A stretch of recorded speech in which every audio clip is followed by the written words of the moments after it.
Hello friends, good afternoon. Welcome back to our channel and welcome back to our new day. আশা করি তোমরা সবাই খুব ভালো আছো, সুস্থ আছো, আর তোমাদের সকলের ভালোবাসায় ও আশীর্বাদে আমরা খুব ভালো আছি। তো অনেক দিন পর আমি আবার ব্লগটা শুরু করলাম। তো এখন আমরা দুজনে মিলে বেরিয়ে পড়েছি একটু ঘুরতে ঘুরতে, মানে ওই আর কি মন্দিরে। এখানে তো ঘোরার সেরকম কোনো জায়গা নেই, তাই সময় পেলে আমরা দুজনে মিলে মন্দিরে চলে যাই। মন্দিরে একটু সময় কাটিয়ে আসি, মনটাও ফ্রেশ হয়ে যায়।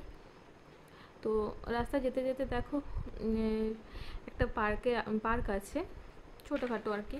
তো সেখানে অনেকেই হাঁটতে আসে, কেউ ব্যায়াম করতে আসে, আবার বাচ্চারা খেলাধুলা করে। তো খুব ভালো লাগে বিকেলবেলাতে এই জিনিসগুলো দেখতে। তো সব কিছুকে ছাড়িয়ে আমরা এখন দুজনেই চলে যাচ্ছি মন্দিরের দিকে। আর দুজনে যেতে যেতে একটু ঢং করছি, যেটা আর কি ভালো লাগে করতে। আর এই ছোট্ট ছোট্ট খুশিগুলো না অনেকটা মনটা ভালো করে দেয়। তো আমরা মন্দিরে পৌঁছে গেছি। এই যে এখানে অনেকেই আবার ঘুরতে এসছে, মন্দির দর্শন করতে এসছে। তো চলো বড়মশা গাড়িটা পার্ক করে নিই, কারণ আমি তোমাদেরকে মন্দিরের সামনের দিকটা একটু ঘুরিয়ে দেখাই। সামনেটা অনেকটাই বড় জায়গা, এখানে মানে পার্কিং করার জায়গাটা সত্যিই অনেক বড়, অনেকেই আসে।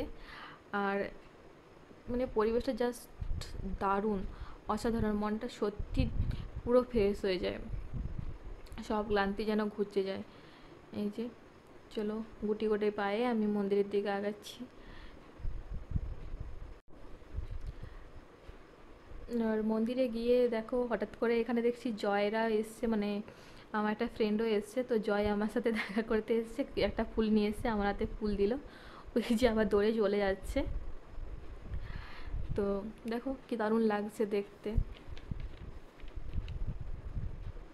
এরকম সুন্দর জায়গা হলে কার না মন ভালো হয়ে যায় বলো। আর সব দিন তো সময় হয় না, মাঝে মধ্যে যখন সময় হয় তখনই আসতে পারি, সেই জন্য আরও হয়তো বেশি ভালো লাগে।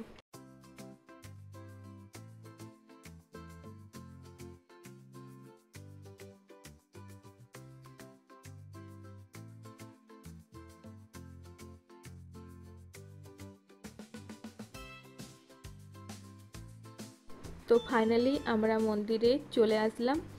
আর মন্দিরের ভেতরটা সত্যি দারুণ, অসাধারণ যাকে বলে, খুব সুন্দর। তো এখানে সব ধরনের ঠাকুরেরই মূর্তি আছে। তো চলো তোমাদেরকে একে একে সব ঠাকুরের মূর্তি দেখিয়ে দিই, আর তার সাথে সাথে আমরাও দেখে নিই একটু।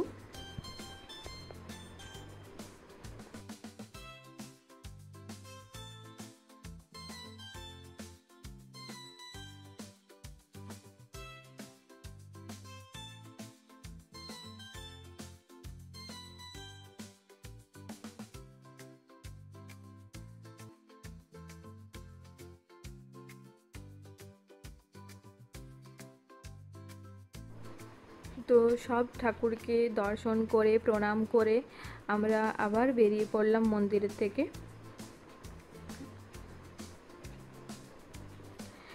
এখন আমরা যাব মন্দিরের ওই ব্যাক সাইডে আর কি, পিছনের দিকটাতে। তো সেই দিকে দেখো ভিউটা কি সুন্দর লাগছে, এই দিকের ভিউটাও অনেকটাই সুন্দর, আর পুরো জায়গাটা যেন ফাঁকা, দেখতে বেশ সুন্দর লাগছে। আর এখানে একটা ছোট্ট মতো পার্কের মতো আছে, তো সেখানে আমি একটু আর কি পোজ দিচ্ছিলাম। আর রাত্রি হয়ে গেছিলো, আমরা মন্দিরে অনেকটা সময় কাটিয়ে ফেলেছি। তো এখন আমরা যাচ্ছি রুমে। তো রুমে এসে আমি আবার আমার কাজে লেগে পড়লাম, মানে যে জামা কাপড়গুলো আমি কেচে রেখেছিলাম সেগুলোই এখন ভাঁজ করে নিচ্ছি। সেগুলো তো গুছিয়ে রাখতে হবে, যেটা আমার দৈনন্দিনের রুটিন আর কি। এটা শুধু আমার না, এটা সব ফ্যামিলির সবারই। এটা সব জামা কাপড় গোছানো কমপ্লিট হয়ে গেছে। আর আজকের ব্লগটা এখানেই শেষ করছি। ভিডিওটা ভালো লাগলে অবশ্যই like, comment, share and subscribe করতে ভুলবেন না। সবাই খুব ভালো থেকো, সুস্থ থেকো। আবার দেখা হবে অন্য কোনো ব্লগে। Thank you, bye bye, good night.